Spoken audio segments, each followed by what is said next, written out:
il faut faire des cadeaux chers, des cadeaux neufs, il faut dépenser, il faut faire acheter les gens, il faut... Je déteste cette période.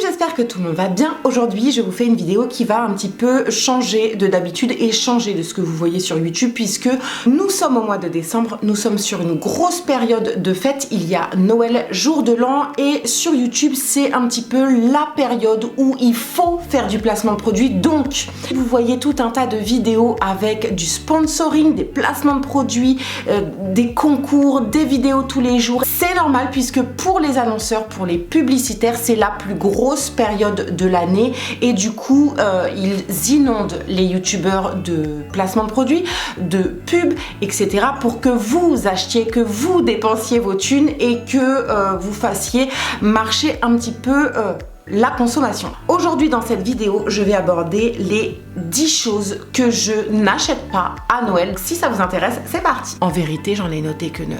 La première chose que je n'achète pas et que je n'achète plus à Noël, c'est tout simplement le calendrier de l'Avent avec des chocolats dedans. Maintenant, vous en avez à toutes les sauces, hein. Toutes les marques sortent leur calendrier de l'Avent et depuis quelques années maintenant, vous avez les marques de cosmétiques qui font leur propre calendrier de l'Avent. J'ai jamais cédé à la tentation, ça ne m'attire pas, c'est encore un truc qui vous fait acheter. En plus, je trouve qu'ils les vendent assez cher, même si ça reste sympa d'avoir 24 petites choses d'une marque de cosmétiques, je sais pas, The Body Shop, Kiko, j'en sais rien, enfin... Vous voyez, je connais même pas les marques qui font leur propre calendrier. À un moment donné, ça coûte 80 balles le calendrier.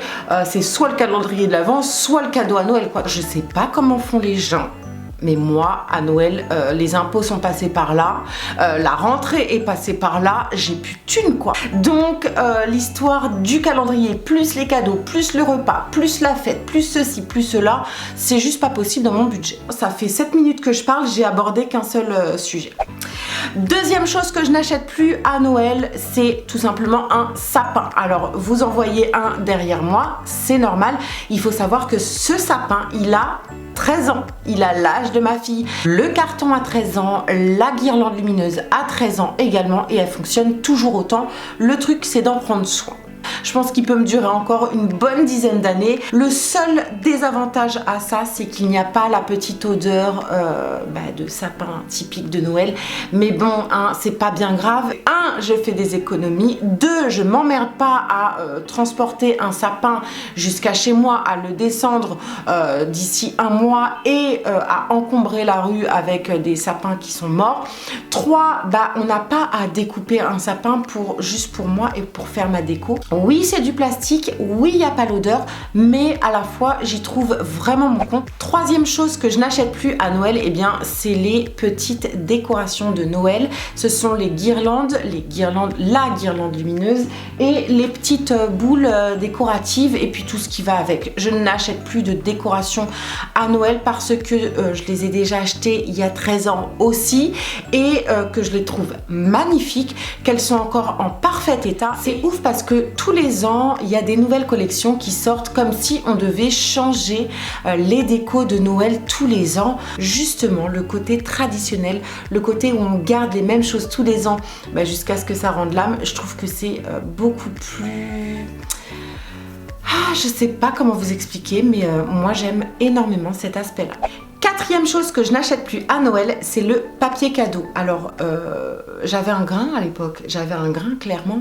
À l'époque, j'adorais faire un code couleur pour les cadeaux de Noël. C'est-à-dire que tous les cadeaux qui se trouvaient sous mon sapin devaient être emballés avec un seul papier cadeau et une seule couleur. Par exemple, je me rappelle d'une année où j'avais emballé tous mes cadeaux avec du papier blanc.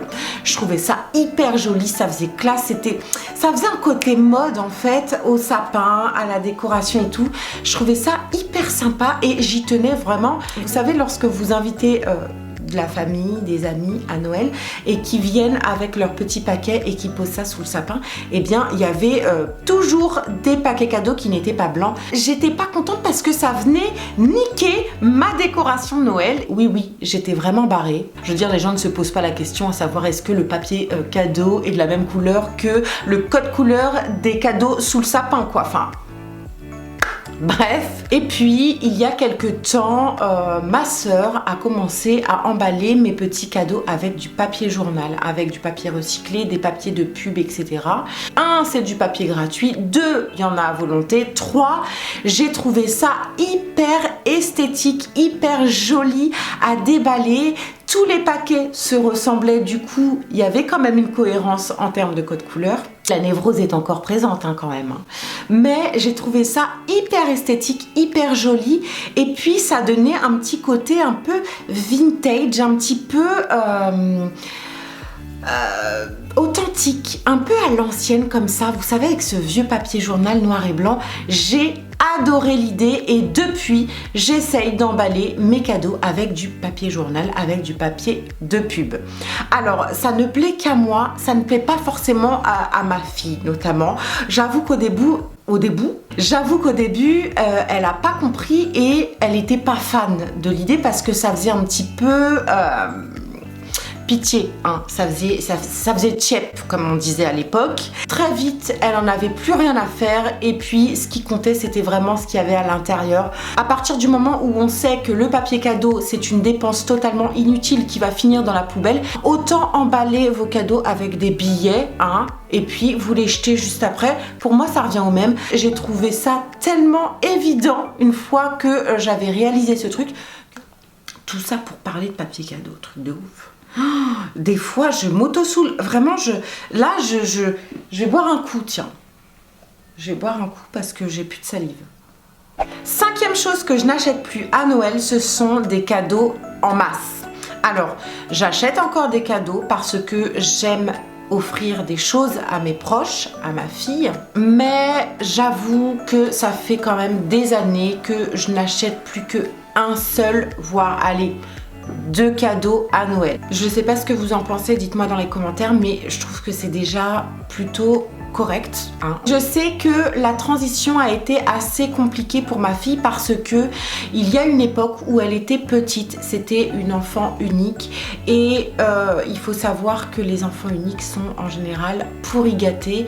Un jour on lui avait offert une masse de cadeaux. Il faut savoir qu'il y a quand même les cadeaux de la famille qui se sont rajoutés à tous ces cadeaux. Il devait y avoir une vingtaine de paquets à ouvrir. Quand j'ai vu la gamine au milieu de ces vingtaine de paquets, du plus petit au plus grand, ouvrir et déballer ses cadeaux, j'ai eu une prise de conscience. Elle ouvrait un cadeau, elle était super contente.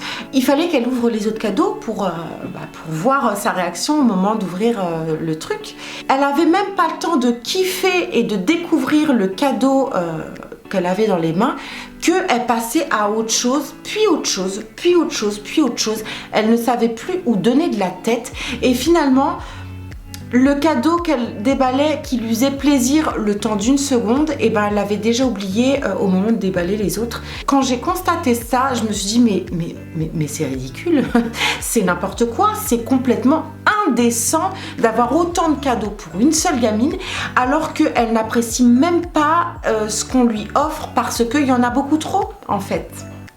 Désolée si je m'étale un petit peu avec mes histoires, mais ce jour-là, j'ai eu une prise de conscience et je me suis dit, c'est terminé. Aussi bien à Noël que pour les anniversaires, je ne la pourrirai plus de cadeaux comme ça. Elle appréciera le cadeau qu'elle découvre chez papa, chez maman, chez mamie, chez tata. Chaque membre de la famille s'occupe de lui offrir son petit cadeau à Noël, donc elle ne sera certainement pas malheureuse si je me cantonne à un seul cadeau. 6e chose que je n'achèterai plus à Noël, et on rentre dans la partie bouffe, c'est le foie gras. Alors j'aime le foie gras au goût. Les conditions d'élevage des oies, des canards, du foie gras d'oie, de canard, il y a qui fait du foie gras encore? Je crois que c'est les oies et les canards. c'est tout. Un foie gras d'oie, c'est un foie qui est devenu malade parce que il a été engraissé volontairement et nous on consomme un foie malade d'une pauvre bête qui n'a rien demandé et qui est née pour mourir. Non, ça me dérange énormément. Le fait de rendre malade un animal juste pour qu'on puisse avoir des tartines grillées avec du foie gras dessus, ça me dérange. Toujours dans la bouffe, la 7e chose que je n'achète plus à Noël, c'est des chocolats. Alors, vous inquiétez pas, je finis toujours par en manger. Non pas que je n'aime pas ça, non pas que ça coûte cher, non pas que c'est pour boycotter les marques, pas du tout. Simplement, le chocolat, déjà, on en mange beaucoup trop. Et puis, je sais pas si vous êtes comme moi, mais vous finissez toujours par en manger. Soit avec les collègues, soit on vous offre une boîte de chocolat à Noël. Bref, vous finissez toujours par avoir votre petite boîte de Ferrero Rocher sous le sapin. Donc, je vois pas l'intérêt d'en acheter pour moi ou dans ma maison. 8e chose que je n'achète plus ou pas à Noël, c'est de la dinde. Je n'ai jamais consommé de dinde à Noël. Donc pour moi, ce n'est pas une tradition, ce n'est pas une habitude. Je ne connais pas ça. Je ne dis pas que c'est pas bon. Je ne dis pas que j'en mange pas parce que c'est de la viande, parce qu'on a tué une pauvre dinde, la pauvre bête, elle a rien demandé. Non, c'est même pas dans cette optique-là. Je préfère largement faire une sorte de petit buffet dînatoire, vous voyez, plein de petites choses à picorer. Je prends toute la journée pour me cuisiner ces petites douceurs à picorer et en général le buffet fait son effet. J'adore et j'ai trop hâte d'y être. 9e et dernière chose que je ne consomme pas à Noël, c'est la bûche ou un dessert. J'ai jamais eu l'habitude de consommer de la bûche à Noël, donc encore une fois ce n'est pas resté dans ma tradition. Et puis j'ai envie de dire, une fois que tu as passé le repas, en fait t'as plus faim. Le seul jour où j'ai mangé de la bûche à Noël, c'est parce que ma fille adore cuisiner de la pâtisserie et elle tenait absolument à nous faire une bûche fait maison. Elle était magnifique et très bonne. Si j'en mange, c'est que ma fille l'aura cuisinée. Voilà YouTube, j'ai terminé avec cette vidéo. J'espère qu'elle vous a plu, j'espère que vous avez passé un bon moment. En tout cas, moi je vous dis à tout de suite dans les commentaires. J'attends avec impatience de vous lire. Je vous embrasse très très fort et je vous dis à très bientôt dans la prochaine vidéo.